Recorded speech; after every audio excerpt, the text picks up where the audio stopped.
time to kick ass and chew bubble gum. And I'm all out of gum. Well, brother, here we go. Another episode of Games We Love. And it is the one, the only Duke Nukem 3D, brother. Sorry I'm excited, guys, but this game was an awesome game that I used to love and play.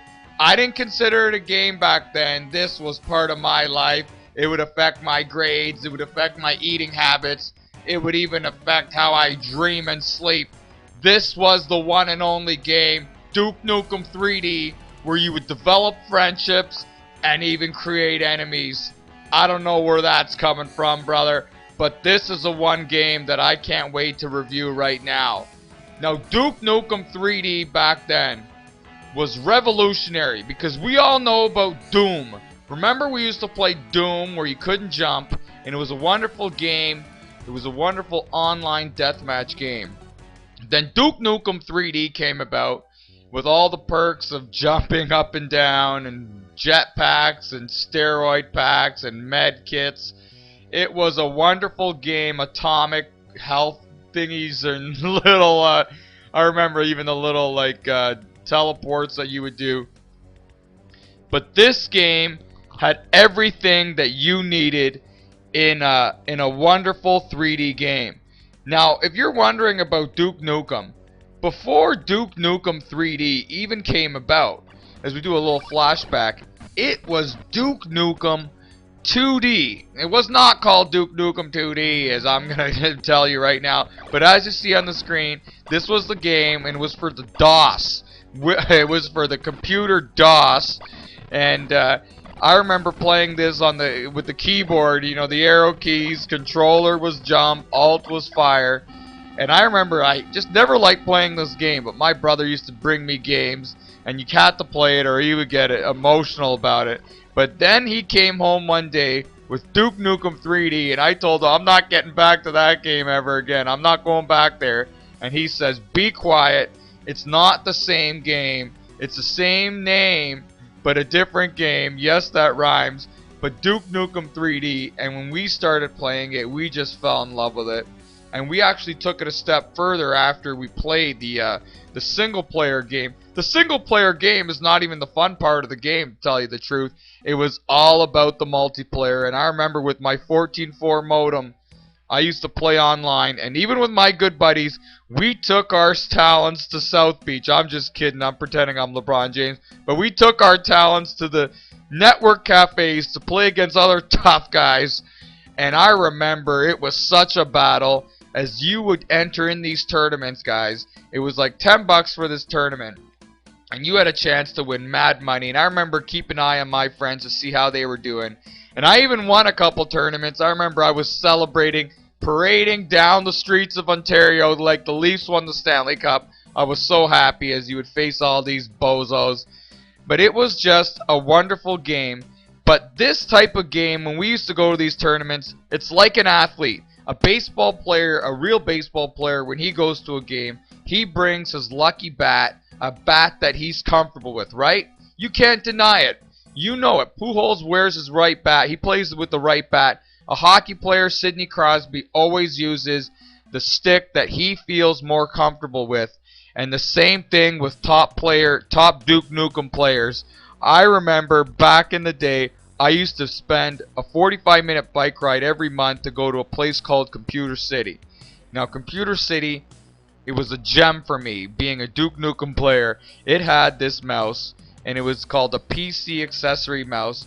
It was not like the Logitech mouse or all those high-tech mice that would cost you like $60 to $100.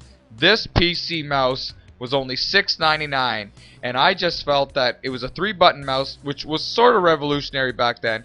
But I remember this mouse just did everything for me as far as my mobility with Duke and just being comfortable, as you see in the picture here. But the funny thing about this mouse is that every month it would break down. The buttons would actually stop clicking, like they would have a button life.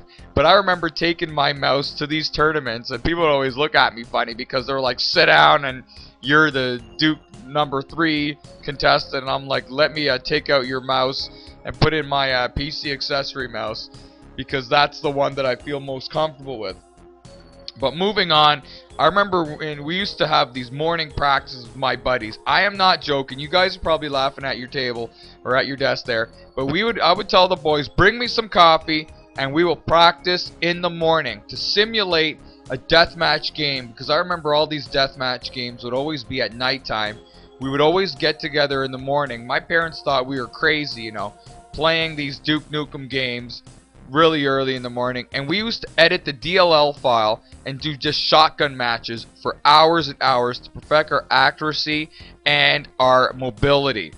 We also used to play regular games on this thing called the BBS, a bulletin board system, and they would have all these rankings as you would face all these guys in the area, because you would have to dial into these bulletin board systems and then connect with people online from their system. I know it's so complicated, guys, but it was just so awesome back then.